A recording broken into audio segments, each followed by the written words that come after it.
Masyaallah jamaah rahimakumullah. Alhamdulillah wa syukurillah. Kembali kita bersyukur pada Allah Subhanahu wa taala pada malam ini yang merupakan malam di hari Sayyidul Ayyam. Kembali kita dapat bersilaturahim, bermudzakarah bersama, at-ta'awun 'alal birri wat taqwa, saling tolong menolong dan kebaikan dan ketakwaan, guna melaksanakan daripada perkara yang wajib, yaitulah menuntut ilmu.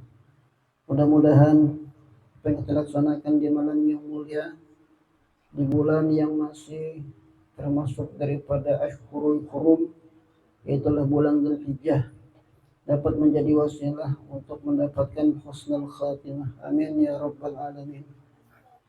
Kembali melanjutkan pembacaan kitab Al-Aham yang disusun oleh Habib Hasan Al-Kaf, di mana malam ini masih berkaitan dengan perkara-perkara di dalam sunnah salat. Untuk menyimpulkan, kita ingatkan kembali bahwasanya sunnah salat itu terbagi menjadi 3. Sunnah sebelum salat, yaitu sunnah yang dilaksanakan sebelum kita masuk pada takbiratul ihram. Kemudian yang kedua, sunnah di dalam salat sejak kita masuk pada takbiratul ihram sampai kita mengucapkan salam, itu namanya sunnah di dalam salat. Kemudian yang ketiga, sunnah selesai salat, yaitu saat kita selesai mengucapkan salam dan seterusnya. Di mana sunnah ini merupakan sesuatu yang diperbuat oleh Rasulullah SAW, dan ketika kita laksanakan mendapatkan ganjaran pahala sunnah. Bahkan sunnah di dalam sholat itu teramat sangat banyak. Nah, yang terakhir, kita sudah sampai di dalam masalah sunnah ketika i'tidal. Sekarang kita masuk di dalam sunnah ketika atau sunnah kunut. Ya, kalau di situ halaman berapa tuh? 114. Ya. Ya, 114 nomor 20. Baris yang keberapa itu? Yang kelima apa? Ya. Jadi 114 nomor 20, baris yang kelima. Bismillahirrahmanirrahim. Radhiyallahu ta'ala anhum wa qala radhiyallahu ta'ala anhu wa yusannul qunut fi mawdihi wa kaunuhu bil lafzil jam'i wa afdaluhu Allahumma hdina fi man hadait wa afina fi man afait wa tawallana fi man tawallait wa barik lana fi ma a'tait wa qina syarra ma qadait ila akhirih. Nah, kemudian perkara tentang sunnah kunut. Kunut ini ya masuk dalam simpulan ketika doa tersebut mengandung doa maupun pujian. Ya, itu kunut. Wa yusannul kunut, dan disunnahkan membaca kunut fi maudihi, di tempat di mana disunnahkan. Ya, seperti di i'tidal yang kedua dalam salat subuh ataupun dalam salat witir pada pertengahan yang kedua di bulan Ramadan. Ya. Ini kunut, hadisnya hadis sahih. Ya, di bawah itu bisa dilihat lil hadis sahih alladzi rawahu Muslim an Muhammad bin Sirin qala qultu li Anas bin Malik hal qanata Rasulullah sallallahu alaihi wasallam fi salati subhi qala ba'da ruku'i yasiran. Ya, hadis sahih. Ya, diriwayatkan oleh Imam Muslim dari Muhammad bin Sirin, beliau bertanya kepada sahabat Anas, apakah Rasulullah sallallahu alaihi wasallam melaksanakan kunut di dalam salat subuh? Maka Sayyidina Anas mengatakan qala ba'da ruku'i yasiran. Ya, beliau melaksanakan kunut di dalam salat subuh ba'da ruku' yasiran, setelah bangun dari ruku' sebentar. Artinya sudah masuk di dalam i'tidal tumakninahnya. Baru kemudian Rasulullah membaca doa kunut. Ya. Di dalam hadis yang lain di bawahnya dari sahabat Anas bin Malik, beliau berkata, "Mazala Rasulullah sallallahu alaihi wasallam yatnutu fil fajri hatta faraqad dunya." Ya, senantiasa Rasulullah sallallahu alaihi wasallam membaca doa kunut fil fajri, di dalam salat fajar atau salat subuh, hatta faraqad dunya. Ya, sehingga beliau seperti memisahkan di dalam perkara-perkara dunia. Kunut ini ya kita tahu di dalam sejarahnya saat utusan Rasulullah Shallallahu Alaihi Wasallam itu dihianati oleh suku, ya, di mana mereka meminta penghafal Al-Quran agar Rasulullah SAW mengirimkan sahabat-sahabatnya. Namun ketika beliau kirim sahabat-sahabatnya, kemudian sahabat-sahabat Nabi dibunuh-bunuhin. Maka disitulah Rasulullah SAW sangat terlihat marah luar biasa, sampai selama sebulan ya, beliau melaksanakan kunut di semua sholat, ya, untuk melaknat di dalam kunut tersebut terhadap orang-orang yang berkhianat dan membunuh daripada sahabat-sahabat Nabi. Nah, kemudian selesai sebulan di dalam salat subuh itu masih dilanjutkan kunutnya berdasarkan riwayat sahabat Anas bin Malik, ya, yang mengatakan bid'ah tidak pernah hanya sebulan doang, yaitu di dalam masalah 5 waktunya. Ya, adapun dalam masalah salat subuhnya, sebagaimana hadis sahih riwayat sahabat Anas bin Malik, Nabi senantiasa membaca di dalam salat subuhnya. Ya. Wa kaunuhu, dan lafaz kunut ini hendaklah dibaca dengan bilafzil jam'i, dengan lafaz jamak, bukan mufrad. Artinya kalau orang baca sendiri kan suka baca begini, Allahumma hdini fiman hadait wa afini fiman afait. Itu mufrad, ya. Artinya mutakallim mufrad, yaitu ana domirnya. Tapi sunnahnya ya itu dengan lafaz tetap jamak, ya, nahnu Allahumma hdina fiman hadait, walaupun salat sendiri, ya, Allahumma hdina fiman hadait wa afina fiman afait, dan seterusnya. Ini afdolnya tuh, ya, wa afdoluhu, paling afdolnya kunut Allahumma hdina. Artinya kunut itu kalau sudah mengandung unsur doa dan pujian, maka termasuk daripada bacaan kunut.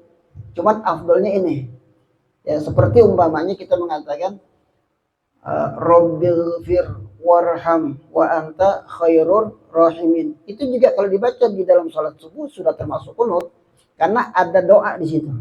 Rabbil fir, ya Allah ampunilah, warham, rahmatilah, wa anta khairur rahimin. Itu sanaknya, pujian. Jadi kunut itu mengandung doa, kemudian mengandung sanak pujian. Nah, kalau di dalam kalimat kunut yang afdal, riwayat yang afdal, itu kan yang kita baca biasanya dari pertama sampai kelima diaminkan, karena itu ngandung doa. Adapun setelahnya ya fa innaka taqdi, itu sanaknya, pujiannya, ya, makanya kunut tuh ada doa, ada pujian. Ya, jadi afdalnya sebagaimana yang biasa kita baca, Allahumma hdina fiman hadait, ya Allah berikanlah kami hidayah, fiman hadait, sebagaimana orang-orang yang Kau berikan hidayah. Kadang ada orang yang barangkali ya nggak tahu tulisannya, kadang-kadang baca agak keliru. Allahumma hdina fiman hadait, haknya dipanjangin. Itu kalau haknya dipanjangin, maknanya kalau orang lagi jalan tuh dipapak kanan kiri, ya, orang sakit karena kanan kiri ada yang gendong tuh, itu namanya hada, ya, jadi dipapak. Kalau kita baca panjang, ini kan maknanya haknya nggak panjang nih. Allahumma hdina fiman hadait, ya Allah berikanlah kami hidayah sebagaimana hadait orang-orang yang Kau berikan hidayah. Tapi kalau haknya gue baca panjang, Ya Allah, berikanlah kami hidayah sebagaimana orang yang engkau dopong, ya orang papa, ya jatuh jauh, ya. Makanya kan kalau bahasa Arab itu diantara yang menyebabkan perubahan makna atau arti. Pertama huruf, itu jelas ya. Kemudian baris juga bisa merubah makna. Kemudian panjang pendek, itu juga bisa merubah makna. Ya, seperti umpamanya kita mengatakan la yajlisu, dia tidak duduk, lamnya panjang. Tapi kalau sampai kebaca la yajlisu, maknanya dia betul-betul duduk. Itu kan sangat bertentangan antara dibaca panjang dengan dibaca pendeknya. Ya, nah, apalagi kalau sekiranya hurufnya berubah, kemudian panjang pendeknya juga berubah. Ya. Wa afina fi man afait. Jadi yang dimaksud dengan bil lafzil jam'i ini. Ya, yang dimaksud dengan bil lafzil jam'i, domirnya dengan menggunakan tetap nahnu. Allahumma hdina, tidak pakai Allahumma dini. Ya, walaupun dalam sholat sendiri, apalagi ketika menjadi imam, maka gunakan domir ini, bukan Allahumma hdini. Ya, karena orang yang berdoa secara bersama-sama kemudian menggunakan domir saya, itu Nabi mengatakan orang tersebut khianat. Ya.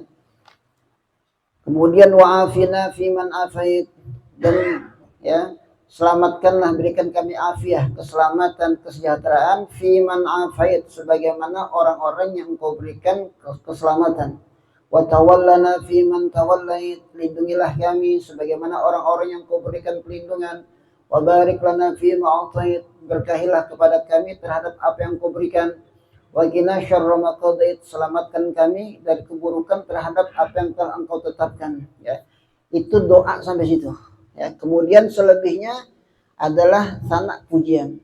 Fa innaka taqdi wa la yuqda 'alaik. Karena sesungguhnya engkau adalah yang maha memutuskan, wa la yuqda 'alaik, dan engkau tidak diadili.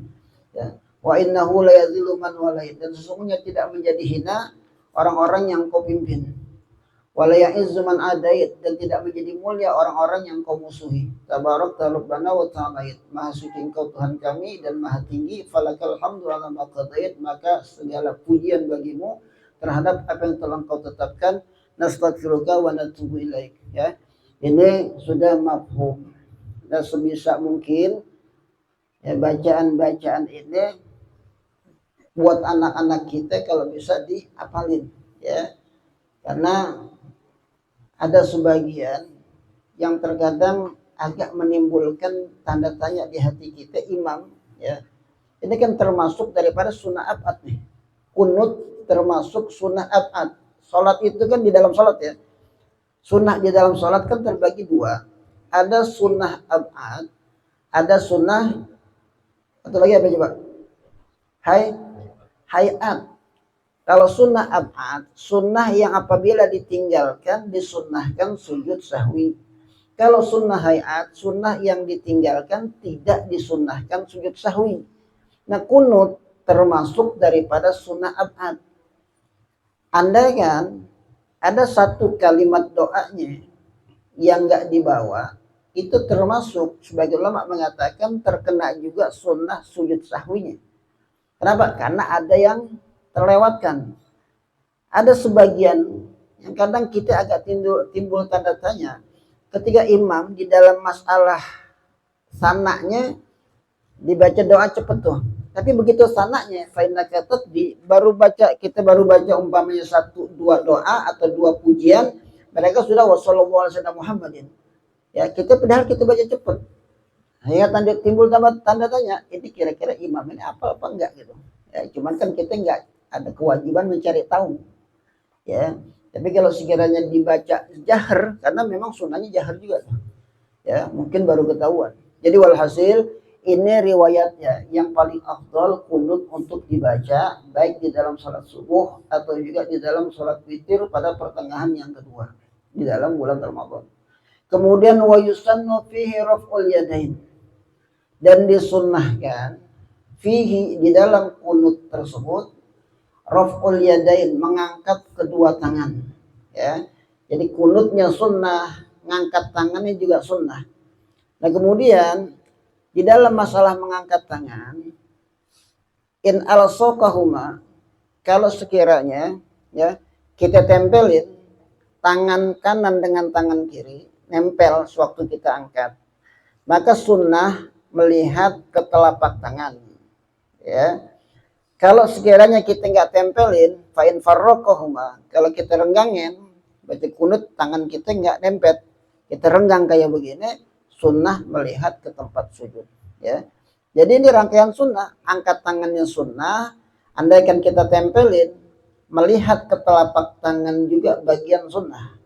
Andaikan kita pisahkan, kemudian melihat ke arah tempat sujud, itu juga bagian daripada sunnah yang mustaqillah, sunnah yang berdiri sendiri. Kemudian wal jahru, sewaktu baca kunut, sunnahnya jahar, ya. Baik itu masalah doanya, ya. Di footnote yang nomor 3 bisa kita lihat catatan kaki yang nomor 3. Ay al jahru fi kullil kunut, yaitu menjaharkan di semua bacaan kunut. Minat doa, baik bacaan doanya, wasana maupun pujiannya, wassalatu wassalamu ala nabi, ya, termasuk selawat dan salam terhadap Rasulullah SAW, wa ali keluarganya, wasahbihi, demikian juga sahabatnya, walau sholahan naharan, sekalipun sholatnya di siang hari. Ya, mengada sholat subuh siang hari. Ada sholat qadha, ya, orang udah bangun jam 8 kan sholat juga. Jadi sunnahnya tetap jahar tuh. Nah, cuman kan umumnya yang diprakteknya itu ketika kita baca kunut sebagian imam begitu masuk tanah rata-rata kan pelansir, ya, padahal sunnahnya juga jahar, ya. Nah, kita kalau sekiranya sudah berlaku di masyarakat sir, ya, kalau kita pakai jahar timbulnya fitnah, walaupun memang sunnahnya jahar, ya. Kan di masyarakat kita begitu, Allahumma hadina fiman hadait wa afina fiman afait wa tawallana fiman tawallait wa barik lana fima a'tait wa qina syarra ma qadait. Setelah itu kan pelan tuh, ya, sir namanya itu. Tapi sunnahnya jahar juga, ya, cuman karena sudah berlaku di masyarakat kayak gitu, kalau dipakai jahar kadang-kadang timbulnya fitnah. Yang benar tuh, kalau nggak ma'ruf kadang-kadang jadi fitnah, ya. Siapa yang ngajarin tuh kayak kencang-kencang itu bukan doa, ya. Makanya cari jalan tengah agak sedikit, ya, ditimbulin suaranya, tapi jangan seperti baca doanya. Umpamanya kita baca Allahumma hdina fi man hadait, tapi waktu baca sananya fa innaka taqdi wa la yuqda alaik fa innahu ada sedikit suara, ya, untuk mengambil sunnah jaharnya. Karena di dalam sunnah jahar, ya, ketika baca sananya itu juga sunnah makmum ngebarengin imam di situ. Ada beberapa bacaan yang makmum itu disunahkan berbarengan dengan bacaan imam. Yang pertama, amin, ya, waladdallin. Sunnah makmum aminnya bareng dengan aminnya si imam. Kapan aminnya si imam? Aminnya si imam setelah waladdallin sakta sebentar baru amin. Waladdallin, amin, imam di situ aminnya. Makmum ngebarengin sunnah. Yang kedua, ketika soal rahmah atau hal-hal yang seperti soal rahmah, umpamanya imam baca perlindungan dari azab, ya, al-isti'adzah, fayu'azibuhullahul azabal akbar, itu kan sunnah membaca Allahumma inni a'udzubika min azabik, ya, dan itu sunnahnya imam baca jahar. Maka makmum pun sunnah baca itu berbarengan dengan bacanya si imam. Nah, kalau nggak kedengeran kan nggak bisa bareng, ya. Termasuk yang suka umum kita baca umpamanya wattini itu, alaihissallahu bi ahkamil hakimin, maka sunnah ini pahala sunnah, ya, ada riwayat hadis itu. Jadi kita harus mendapatkan pahala sunnah ketika kita mengatakan bala wa ana ala zalika minasyahidin. Nah, makmum pun sunnahnya bareng dengan imam. Jadi kalau imam jahar maka kedengaran, makmum sunnah bareng dengan itu. Jadi mengucapkan umpamanya bala wa ana ala zalika minasyahidin dapat pahala sunnah, jaharnya dapat pahala sunnah, ngebarengin imamnya juga dapat pahala sunnah. Ada 3, ya. Jadi tempat termasuk, ya, sana di dalam kunut itu dianjurkan jahar karena memang disunnahkan antara makmum sananya berbarengan dengan sananya si imam. Jadi ketika imam mengatakan fa innaka makmum bebarengan dah tuh, fa innaka taqdi wa la yuqda alaik, dan seterusnya. Itu sunnah tuh. Ya, cuman kan kalau kalau pelan berarti nggak dapat pahala sunnahnya ngebarengin. Kenapa nggak kedengeran? Ya, dan hikmahnya kalau dijaharin itu kalau seandainya ada imam yang kagak hafal kan ketahuan. Ya, itu imam lengkap baca kunut itu Rasulullah, berarti kan nggak hafal. Ya, kalau bisa ya jadi imam setelah hafal. Ya, karena kalau belum hafal tadi tuh kena juga kunut kena sunnah sujud sahwi juga. Ya. Jadi disunahkan mengangkat kedua tangan, kemudian menjaharkan wa ta'min, dan sunnah mengucapkan amin. Ya, paling enggak yang di ujung. Ya, wassalamualaikum Muhammadin wa ala alihi wasallam, amin. Baru kemudian sujud. Ya, karena apa? Doa nih. Ya, doa itu setiap doa disunahkan amin. Maknanya kan istajib. Ya Allah terimalah daripada doanya. Kemudian wassalatu wassalamu ala nabi. Ya, kemudian di dalam kunut pun disunnahkan untuk membaca salawat dan salam. Ini termasuk sunnah abad tersendiri ya. Wa alihi tersendiri, wa sahbihi tersendiri, wa salam pun tersendiri. Artinya kalau ada orang baca atau mungkin kita baca, ada yang kita lupa. Wa sallallahu ala sayyidina Muhammadin wa ala alihi wa sahbihi enggak kebaca nih. Wa ala alihi wasallam, itu termasuk juga kena sunnah sujud sahwi, karena wasahbi di sini termasuk sunnah abad yang berdiri sendiri daripada bacaan-bacaan yang termaktub di dalam doa kunutnya, ya, termasuk wa alihinya atau wasallam. Andaikan kita baca wa sallallahu ala sayyidina Muhammadin wa ala alihi wa sahbi Allahu akbar, begitu sujud kita ingat tadi wasallamnya belum kebaca, maka sunnah juga tuh untuk melakukan sujud sahwi, karena ada bagian abad yang tidak kita baca di tempatnya. Ya. Nah, kemudian insya Allah ya sampai sini paham, karena ini kan amalan yang umumnya tiap hari kita baca. Ya. Paling enggak ketika kita mau mengamalkan seperti jaharnya di dalam sana, andaikan kita sholat dengan keluarga kita, ya barangkali ya, walaupun yang namanya laki, untuk sholat subuh dan isya ya nggak ada bagus-bagus ya sholat di rumah. Kadang-kadang kita begini ya, kita untuk amalan-amalan sunnah semangatnya luar biasa. Artinya begini, padahal tuh amalan sunnah ketika kita ninggalin nggak ada ancamannya. Umpamanya doang puasa Arafah, ya itu kan pahalanya besar, menghapus dosa setahun yang lalu dan menghapus dosa setahun yang akan datang. Tapi ada gak ancaman di dalam hadis terhadap orang yang tidak melaksanakan puasa Arafah? Kan gak ada ya, anjurannya doang. Puasa Asyura, puasa Senin Kemis, ya itu fadilahnya disampaikan sama Nabi, tapi ada gak ancamannya? Kan gak ada. Nah, kita terhadap suatu perkara yang kadang-kadang tidak ada ancamannya, semangat kerjanya luar biasa. Tapi untuk masalah sholat jamaah, kan yang ninggalin ada ancamannya. Ya, ya banyak itu hadis-hadis yang menjelaskan tentang ancaman daripada orang yang meninggalkan sholat berjamaah. Nah, terhadap masalah yang ada ancamannya, seharusnya kan lebih lagi kita untuk mengamalkannya. Jangan sampai kita ninggalin. Kenapa? Diancam. Bahasanya kalau kita nggak puasa Arafah, Nabi nggak ngancam. Ya nggak ada ancaman dalam agama. Cuman kita nggak dapatkan fadilahnya. Tapi ketika kita nggak melaksanakan sholat subuh berjamaah, ada ancamannya. Kadang-kadang kita nganggap remeh. Ya, nggak ada besok siangan. Ya, nggak ada yang merasa berdosa tuh. Padahal ulama-ulama dulu dalam perkaitan sholat jamaah, ya salaf-salaf terdahulu, ketika mereka tertinggal di dalam satu rakaat aja, ya, satu rakaat nih, itu mereka ditakziahin hampir 3 hari. Ya artinya apa? Dihibur. Karena memang yang ketinggalan itu sedih. Apalagi ketinggalan berjamaah satu waktu, itu ditakziahin sampai 7 hari. Yang ketinggalan sedih. Kalau kita kan sekarang ketinggalan jamaah pada nyinggir aja nggak merasa dosa.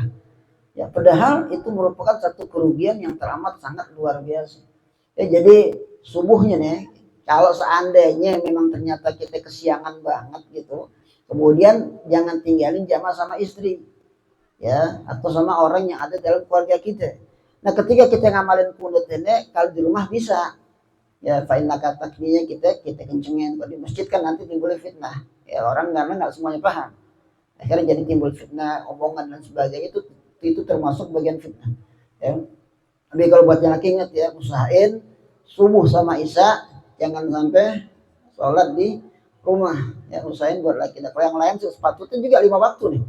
Ya sepatutnya. Kenapa? Kalau lagi suka ngambil contoh kayak begini. Ketika apalagi yang punya anak nih ya, ketika anak kita panggil, nak sini nak, anak kita nggak buru-buru nyaut panggilan kita, itu kita bakal mengatakan anak-anaknya durhaka banget. Kenapa dipanggil kagak mau buru-buru marahin? Siapapun orang pasti mengatakan begitu.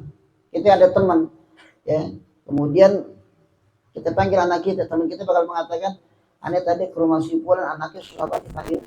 Karena sekarang kan begitu, nasi nak mandi ya sebentar, nasi nak makan nak sebentar. Orang tua kesel lah.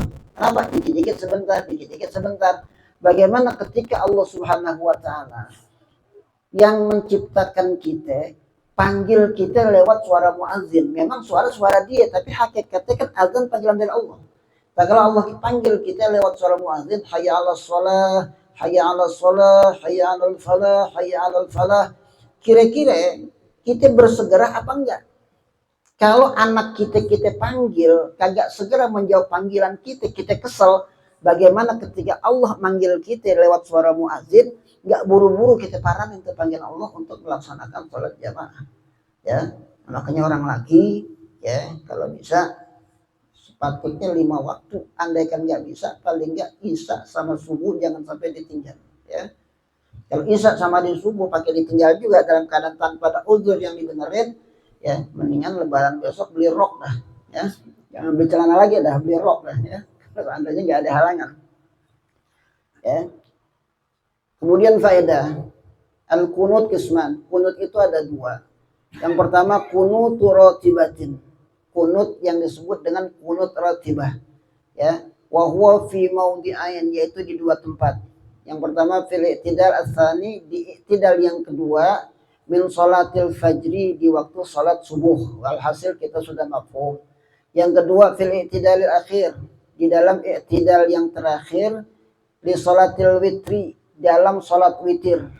Ya, nggak dipakai dibilang sani nih atau yang 3, karena witir itu maksimal 11 rakaat. Ya. Maksimal 11 rakaat, minimal 1 rakaat. Cuman kata ulama sepatutnya jangan tiap malam 1 mulu. Ya. Afdalul akmal, ya, atau aqallul akmal, minimal yang sempurna witir itu paling enggak 3 deh. Boleh dikerjain 21, boleh 3 rakaat sekaligus tanpa tahiyat awal, ya. Tapi afdalnya 21. Jadi di i'tidal yang terakhir dalam sholat witir fin nisfi tsani, di pertengahan yang kedua daripada bulan Ramadan. Jadi kalau kita ngerjain 11 rakaat witirnya, nah itu kita ambil tahiyat kunutnya yang di terakhir. Karena kalau di kita kan 21. Tapi kalau di Hadratul Maut itu rata-rata mereka witirnya 11. Ya. Nah, mereka kan tarawihnya aja jam 10. Jadi mereka tuh tarawihnya jam 10-an. Tarawih jam 10, isanya jam 10, tarawih. Nanti witir ntar jam 2-an, jam 3-an baru witir yang 11. Kadang-kadang kalau malam ini sholat tasbih dulu. Biasa juga tuh tasbih, ya. Ini kata waladi, ya sholat tasbih habis sholat maghrib, sholat tasbih, nah, kemudian setelah sholat tasbih selesai baru istirahat buat sholat isya antar jam 10-an. Sholat isya nyambung tarawihnya 20 rakaat. Terus witirnya jam 2-an atau setengah 3-an menjelang sahur, ya. Nah, kalau kita umumnya 21 deh. Kayaknya belum ada kali yang ngambil 11 rakaat witirnya ya, seumur umur deh. Ya. Kalau jajal deh boleh, jajal ya. Anda lebih 11 rakaat cuma ditabung. Malam 3, besok 3, ya sama juga tuh. Nah, kemudian yang kedua, kunut nazilatin. Kunut yang disebut dengan kunut nazilah. Ya. Yusannu fi jamil maktubat. Disunnahkan kunut ini dibaca di semua sholat wajib yang 5 waktu. Idza nazalat nazilatun bil muslimin. Apabila turun suatu musibah di kalangan muslimin fi ayyi makanin, di tempat yang manapun. Dan kunut ini enggak mesti dibaca di tempat yang kena musibah. Walashtaratu dan tidak disyaratkan an yakuna fi mahallin nazilah, baca kunutnya di tempat yang tertimpa suatu musibah enggak. Yang umpamanya saudara kita di Palestina ya senantiasa terzalimi, kemudian dijajah dan sebagainya, maka dimanapun kaum muslimin berada itu sunnah untuk membaca kunut nazilah, bukan dalam sholat subuh doang ya, tapi di semua sholat. Nah, adapun bacaannya banyak riwayat ya, kunut nazilah bacaannya banyak riwayat, termasuk kunut yang kita baca dalam salat subuh, atau juga Allahumma adfa'annal bala, atau Allahumma inna nastaghfiruka wa nastahdika dan seterusnya. Jadi bukan satu riwayat tapi banyak riwayat, atau doa-doa yang munasib sesuai dengan musibah yang terjadi di kalangan kaum muslimin ya. Ini berkaitan dengan masalah tentang kunut ya. Mudah-mudahan ya sedikit insyaallah ada manfaatnya ya. Paling enggak ini amalan ya, kita sekali lagi amalan ini sudah umum kita baca, sudah kita ketahui, sudah kita hafal. Paling tidak ketika kita mengetahui kesunahannya, bagaimana kita berusaha untuk tidak meninggalkan perkara tersebut di dalam setiap salat kita, dan berusaha untuk mengajarkan kepada orang-orang yang menjadi tanggung jawab di hadapan kita ya. Ya mudah-mudahan yang sedikit ada manfaatnya, amin ya rabbal alamin. Insyaallah bulan berikutnya kita lanjut dalam perkara hal-hal yang disunnahkan ketika sujud ya. Ini saja yang bisa saya sampaikan, mudah-mudahan sekali ada manfaat, amin ya rabbal alamin. Wallahu a'lam bishawab. Barangkali ada yang belum jelas ya, ada yang mau ditanya untuk lebih jelas dalam masalahnya khususnya, silakan. Kalau nggak ada jangan dipaksain ya, cukup ya. Amin amin ya rabbal alamin. Rabbana anfa'na bima 'allamtana rabbi